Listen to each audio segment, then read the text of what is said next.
All right, what's up, guys? Welcome back to another episode of the Living the Dream podcast. Today on the show, we're going through Proverbs 10, verse 23. Let's get it. Doing wrong is like a joke to a fool, but wisdom is pleasure to a man of understanding. So, baseline interpretation of this, when you truly understand, it's easy to find pleasure in the right things. So, when you truly seek understanding and you truly start to get it, you start to enjoy good things that may have been unimaginable for you to enjoy earlier in life. I'll give a baseline example of this as well. Just growing up, I enjoy eating fruit a lot more than I did when I was younger. Before I wanted sweets all the time, but now I want more like protein and fruit. Vegetables a little bit because I know it's good for me, but I haven't come all the way around on my vegetables yet. But that's just a very simple way that it's like as I start to understand my body more, understand what made me feel what type of way, it was easier to enjoy those foods. And I think that applies to all of life. The self-improvement application of this is phase two. Identify and release those negative feelings so you don't get a kick out of entertaining them. And so this verse also says, doing wrong is like a joke to a fool, right? When you're a fool, you find foolish things funny, and those things can be hurtful to people and you can isolate people around you.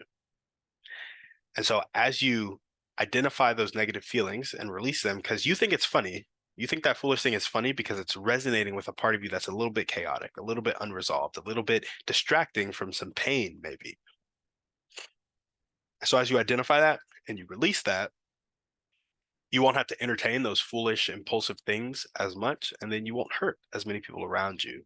And the things that you're doing that are a joke to you, that are actually wrong, you won't get a kick out of anymore because you've identified that, you've released that, and you've cleared up the space for wisdom to come in and be pleasurable to you because you've gained some understanding about yourself and the people around you. Entrepreneurial application of this, the audience. Speaking of understanding people, it's stage one. Get your audience right. Seek first to understand them. It'll be impossible to not serve people to the best of your ability when you truly understand them and their problems. And we'll just leave that there. The closer you get to somebody, the more questions you ask them, the more of an emotional bond you build with them, you'll feel obligated to help them and you'll want to accept that obligation, and they will want you specifically to help them. And so it'll build a beautiful relationship. So where has this shown up in my life? I would say negative feelings about money. I would project that it hurts. So I would think it hurts to spend money. I would project that belief onto somebody. If it hurts me to spend money, it must hurt them to spend money. And if it hurts them to spend money, isn't it bad for me to sell them something? Because if I sell them something, they spend money and then they're hurt by that. So then I'm causing them pain. So, in order to maintain my ideal of a good person, I'm a good person and I don't cause people pain, I would avoid selling people stuff. So that's where it's shown up in my life where I had a negative feeling about something and I didn't really understand where that negative feeling came from, and it clouded my understanding of the people around me. And so it stopped me from serving them to the best of my ability. Because if I bring a really good product or service to the market and I don't sell it, and I try to sell it for free, not only will people value it less, but for the few people who even it's free and they value it properly, so I can help them, I'm not able to help them because my financial situation isn't sustainable in that type of scenario. I have to put my time elsewhere.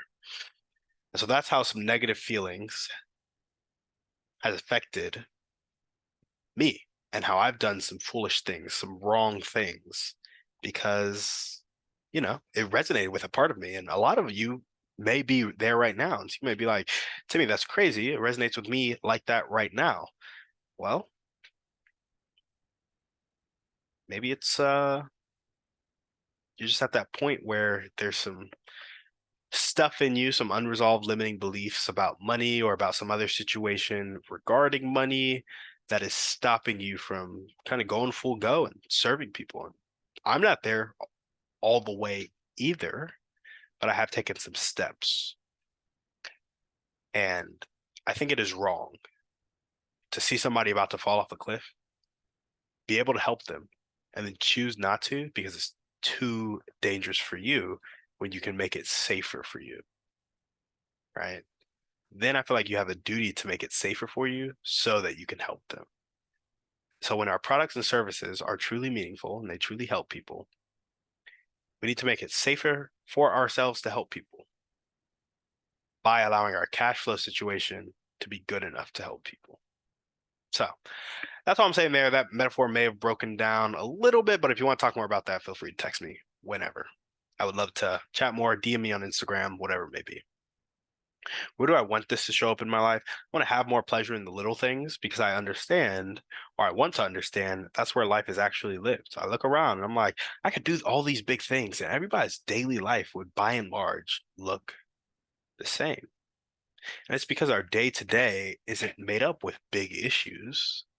Our day to day is made up of little moments with our spouse, with our kids, with our friends, with our colleagues, alone at the gym, at the dinner table. It's made up of those little moments. So neglecting those moments for the big things is foolish and it's wrong. And I take pleasure in it because there's something in me that's foolish and wrong, right? How can you guys apply this to your life right now? I would say know thyself by asking great questions to understand yourself. And if you want some good questions, I have a list for you. Again, DM me on Instagram, Tim Douglas 924 at Tim Douglas 924, and I will shoot you over that list of questions. That's all we got for you guys today on the show. Thank you so much for listening. We will see you on the next one. And on that note, we're out.